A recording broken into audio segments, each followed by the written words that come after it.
Hello guys, welcome back to my channel. And మీరు చాలామంది చూస్తున్నారు కానీ నా వీడియోని సబ్స్క్రైబ్ చేస్తలేరు. మీరు సబ్స్క్రైబ్ చేస్తే నేను ఇంకా యాక్టివ్గా ఫాస్ట్గా వేయడానికి ట్రై చేస్తా. Okay, thanks for watching. ఎవరైతే చూస్తున్నారో ఇంకా షేర్ చేయండి మీ ఫ్రెండ్స్కి కూడా. ఇంకా థియరీ అయితే నేను చెప్తున్నా, ప్రాబ్లమ్స్ స్టార్ట్ చేయాలనుకుంటే ప్లీజ్ స్టార్ట్ చేసేయండి. ఇక్కడ నేను ఫస్ట్ ఇంపార్టెంట్ థియరీకే ఇస్తున్నా. అండ్ థియరీ రాసేవాళ్ళు అకౌంట్స్లో కొంచెం రాసిన కరెక్ట్ పాయింట్తో రాస్తే మీకు మార్క్స్ వస్తాయి. ఓన్లీ సమ్స్ చేస్తేనే వస్తాయి అని అనుకోకండి. సమ్స్ చేస్తే కూడా వస్తాయి అకౌంట్స్, కానీ థియరీకి రావని అనుకుంటారు చాలామంది. బట్ థియరీ కూడా పర్ఫెక్ట్, అంటే కొంచెం రాసినా పర్ఫెక్ట్ రాస్తే వస్తాయి. ఓకేనా, let's start the video. Third unit వచ్చేసి financial statement analysis. Explain the managerial uses of financial statement analysis and state various techniques. అంటే ఏంటిది, మేనేజరియల్ ఎందుకు యూజ్ అవుతుంది, ఫైనాన్షియల్ స్టేట్మెంట్ అనాలిసిస్లో యూజెస్ ఏంటిది, అండ్ వేరియస్ టెక్నిక్స్, ఏమేమి టెక్నిక్స్ ఉంటాయి. ఏ క్వశ్చన్ వచ్చినా కూడా ఈ ఆన్సర్ రాయండి. ఫస్ట్ ఫైనాన్షియల్ స్టేట్మెంట్ అంటే ఏంటి, the managers uses of financial statement and managerial uses ఏమున్నాయి అసలు ఫైనాన్షియల్ స్టేట్మెంట్ అనాలిసిస్వి. ఫస్ట్ వన్, ఎందుకు యూజ్ చేస్తాం అసలు దీన్ని మనము అనేది, ఎవరెవరు ఎట్లెట్లా యూజ్ చేస్తారు అనేది. హెల్ప్ మేనేజర్స్కి ఎందుకు ఇది, to know the profitability of the business. ఇది చేయడం వల్ల బిజినెస్లో ప్రాఫిటా లాస్ అనేది తెలుస్తుంది. Identify the strengths and weakness of the organization. మనకి ప్రాఫిట్స్ లాస్ అన్నీ తెలిసిన తర్వాత మన బిజినెస్ ఏ పొజిషన్లో ఉంది, దాని వీక్నెస్ ఏంది, ఇంకా ఏం చేయొచ్చు, స్ట్రెంగ్త్స్ అనేటివి ఇంకా ఎట్లా బిల్డ్ చేయొచ్చు అనేది తెలుస్తుంది మనకి. Business activities helps in planning and controlling business activities. ఇది దేనికి హెల్ప్ చేస్తుంది, బిజినెస్ని కంట్రోల్ చేయడానికి, బిజినెస్ యాక్టివిటీస్ని కంట్రోల్ చేయడానికి యూజ్ అవుతుంది ఇది. ఆపరేషనల్ ఎఫిషియన్సీ అనేది help in improving operational efficiency. ఏమన్నా బిజినెస్లో మార్పులు చేయాలనుకుంటే ఈ అనాలిసిస్ అనేది యూజ్ అవుతుంది. Financial decisions helps in managers to taking better ఫైనాన్షియల్లో ఏ డెసిషన్స్ తీసుకోవాలి అనేది మేనేజర్కి ఈ అనాలిసిస్ చేయడం వల్ల తెలుస్తుంది. ఓకేనా, ఇప్పుడు టెక్నిక్స్ 6 టెక్నిక్స్ ఉన్నాయి. అవి ఈ 6 టెక్నిక్స్ చదవండి ఖచ్చితంగా, ఎందుకంటే ఒక 2 అయినా షార్ట్లో అడుగుతాడు, మీకు కనీసం 4 మార్క్స్ అయినా వస్తాయి. కాంపరేటివ్ అనాలిసిస్ అంటే ఏంటి, comparison of financial statement is 2 or more. ఒక్కదాన్ని కాదు, టూని కంపేర్ చేస్తుంటుంది ఇయర్స్ని, to know more changes in performance. Like example, profit in 2023లో మీకు 1 lakh ఉంది, ప్రాఫిట్ ఇన్ 2024 1,50,000 ఉంది. అంటే ప్రాఫిట్ ఇంక్రీజ్ అయింది కదా, అంటే 2 ఇయర్స్ని క్యాలిక్యులేట్ చేస్తుంది. ఆ 2 ఇయర్స్ని కంపేర్ చేసేదాన్ని కోఆపరేటివ్ అనాలిసిస్ అంటారు. కామన్ సైజ్ అనాలిసిస్ అంటే ఏంది, each item in the financial statement is shown in percentage ఫామ్లో చూపించేదాన్నే కామన్ సైజ్ అనాలిసిస్ అంటారు. లైక్ టోటల్స్ ఈజ్ 1 lakh అనుకో, శాలరీస్ 30,000, రెంట్ 10,000. దీని 30 అనుకున్న 30%, 10 అనుకున్న 10%. ఈ పర్సంటేజ్ని యాడ్ చేసేదాన్ని కామన్ సైజ్ అనాలిసిస్ అని అంటారు.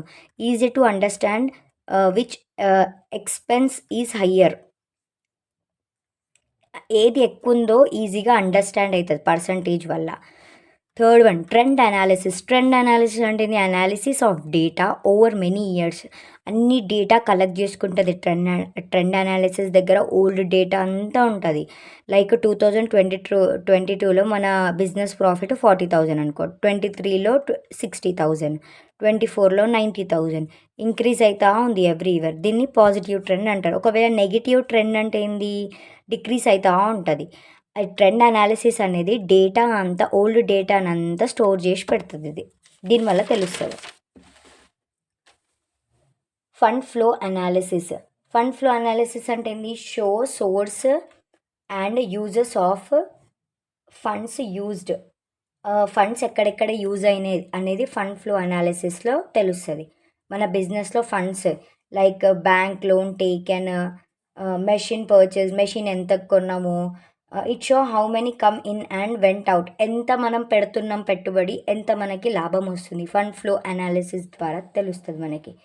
క్యాష్ ఫ్లో అనాలిసిస్ ఏంటి? Show actual cash coming in and cash going out, ఎంత క్యాష్ వస్తుంది, ఎంత క్యాష్ పోతుంది అనేది తెలుస్తుంది ఒక సర్టన్ పీరియడ్లో, డ్యూరింగ్ ఏ పీరియడ్. ఇందులో క్యాష్ ఫ్లోలు అనేవి 2 టైప్స్ ఉన్నాయి, క్యాష్ ఇన్ఫ్లో, క్యాష్ అవుట్ఫ్లో. ఇప్పుడు క్యాష్ ఇన్ఫ్లో అంటే ఏంది? ఇన్ అంటే రావడం, ఇందులోనే ఉంది. అవుట్ అంటే పోవడం. కస్టమర్స్ది 50,000, లోన్ 7,000, రెండు కలిపి 70,000. Outflow sales 15,000, rent 15,000, machine purchase 10,000. ఇవన్నిటిని యాడ్ చేస్తే 70,000 వస్తుంది. ఇవన్నిటిని యాడ్ చేస్తే 30,000 వస్తుంది. ఇప్పుడు నెట్ క్యాష్ అనేది మనకి ఎట్లా తెలుస్తుంది? ఇందులో ఇన్ఫ్లోవి ఇవన్నీ యాడ్ చేయాలి 70,000, అవుట్ఫ్లోవి ఇవన్నీ యాడ్ చేయాలి 30,000. So 70,000 minus 30,000 equals to 40,000. ఈ 40,000 వచ్చేదాన్నే నెట్ క్యాష్ ఫ్లో అంటారు. ఇందులో 3 కవర్ అవుతున్నాయి చూడండి. క్యాష్ ఫ్లో అంటే ఏంది?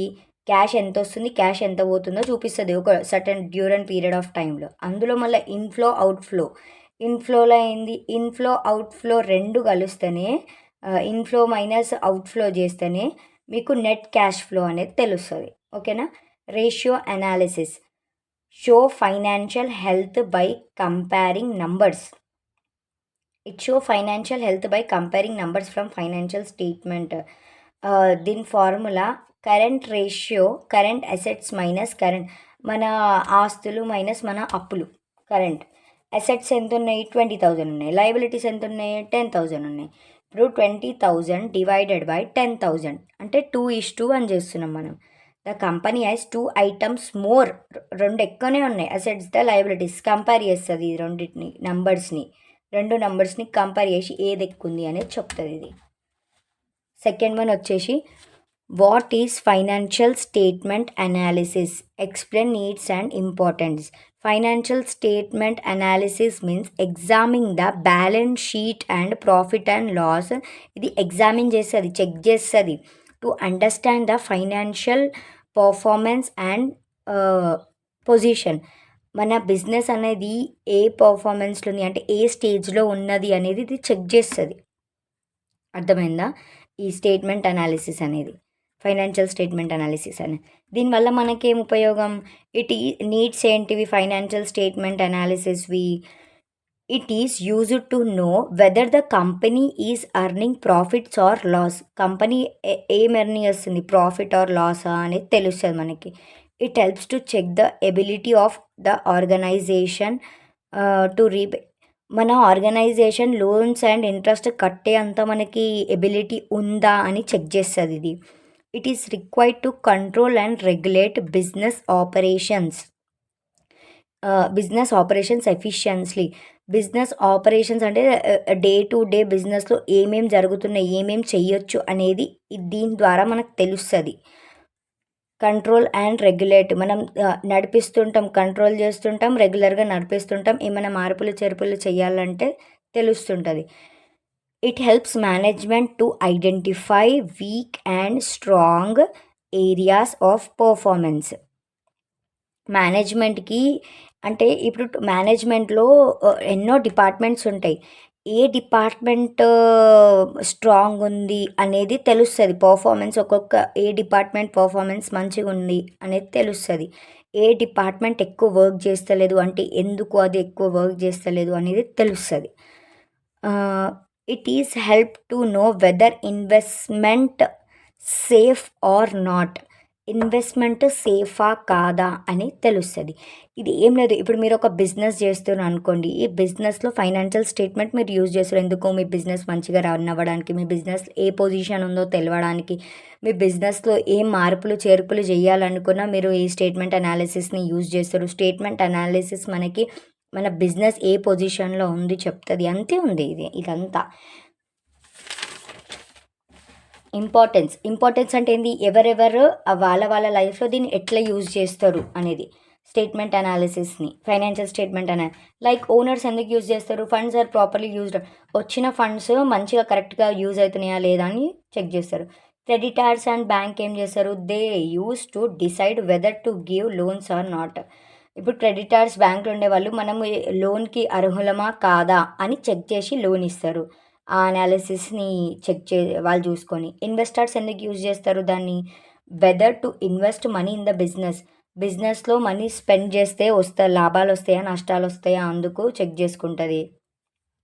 అండ్ ఎంప్లాయీస్ అందుకు know the financial strength of the ఆర్గనైజేషన్ది ఫైనాన్షియల్ స్ట్రెంగ్త్ ఎట్లుందో చెక్ చేస్తుంది. మేనేజ్మెంట్ ఏం చేస్తుంది? Evaluate performance and improve efficiency, ఇంకా మంచిగా బెటర్ పర్ఫార్మెన్స్ కోసం దాన్ని యూజ్ చేస్తుంది. గవర్నమెంట్ ఎందుకు యూజ్ చేస్తుంది? ఏమైనా మంచి పాలసీస్ తీసుకురావాలి, మంచి డెసిషన్స్ తీసుకురావాలి పబ్లిక్ కోసం అని యూజ్ చేస్తుంది. రీసెర్చ్ వాళ్ళు ఎందుకు యూజ్ చేస్తారు? Use for financial and economic studies కోసం దీన్ని యూజ్ చేస్తారు. చాలా ఈజీ ఉంది, ఒకసారి మళ్ళీ చదువుకోండి. మేబీ రావచ్చు, షార్ట్లో వచ్చినా కూడా మీరు ఒకవేళ రాయగలుగుతారు కదా. What is ratio analysis and its importance in financial performance. Ratio analysis అంటే ఇక్కడ ఉంది కదా, షో ఫైనాన్షియల్ హెల్త్, కంపేర్ చేస్తుంది రెండు నంబర్స్ని కంపేర్ చేస్తుంది రేషియో అనాలిసిస్ అంటే. అది రాసి ఖచ్చితంగా ఎగ్జాంపుల్స్ ఎందుకు ఇస్తారంటే దానివల్ల ఇంకా ఈజీగా అర్థమవుతుందని మీకు. ఒకవేళ డెఫినేషన్ గుర్తులేకపోయినా ఆ ఎగ్జాంపుల్ చూసైనా అర్థమవుతుంది. రేషియో అనాలిసిస్ అనేది రాసేయండి. దానివల్ల ఫైనాన్షియల్ పర్ఫార్మెన్స్కి ఇంపార్టెన్స్ ఎందుకు అని అడుగుతుంది. రేషియో అనాలిసిస్ ఫైనాన్షియల్ పొజిషన్ అనేది ప్రాఫిటా లాసా అనేది తెలుస్తుంది. First one, show profitability of the organisation,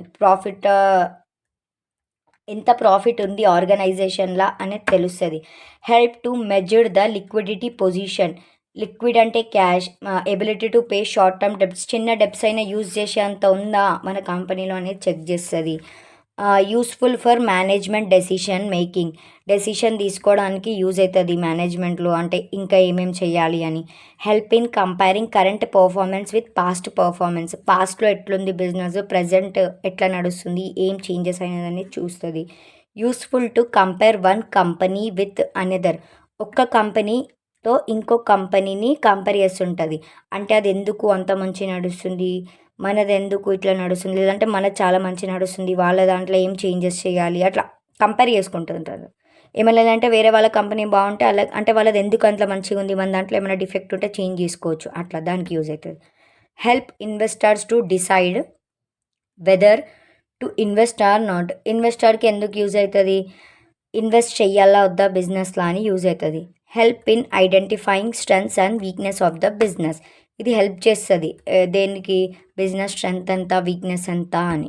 so ఒక్కసారి చదువుకుంటే అవే మళ్ళీ కలిసి ఉన్నాయి, ఒకసారి మీరు అదంతే. ఇప్పుడు ఫోర్త్ వన్ వచ్చేసి explain the classification of ratio, types of ratio ఉంది. ఇది చాలా ఇంపార్టెంట్, వెరీ వెరీ ఇంపార్టెంట్ ఉంది, ఒకసారి చూసుకోండి.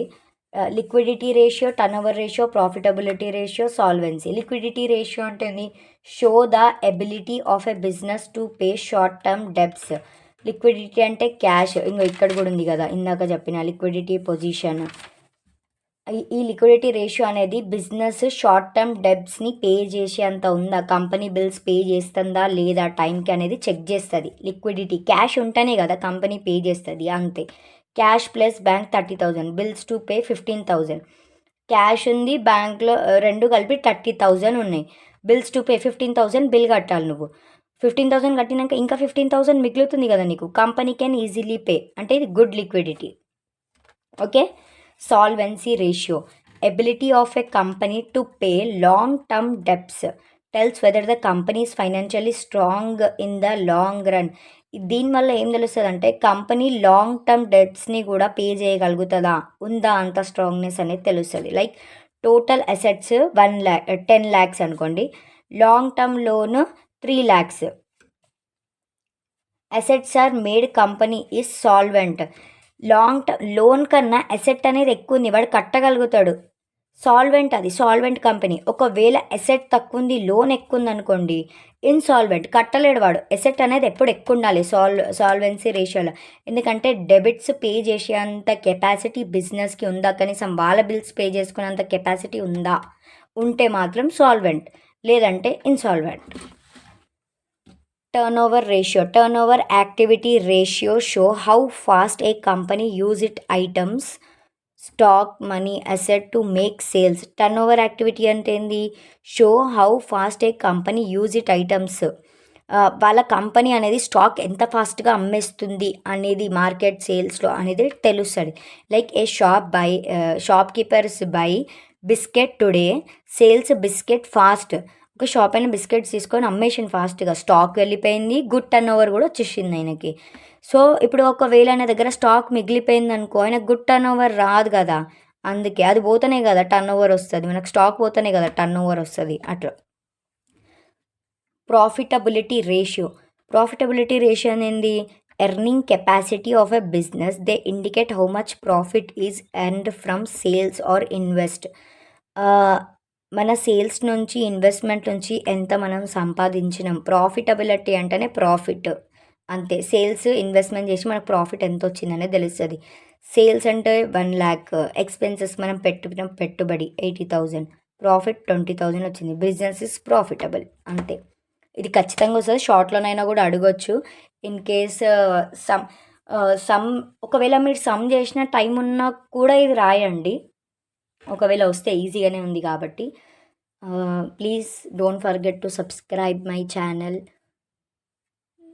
Thank you. బాయ్.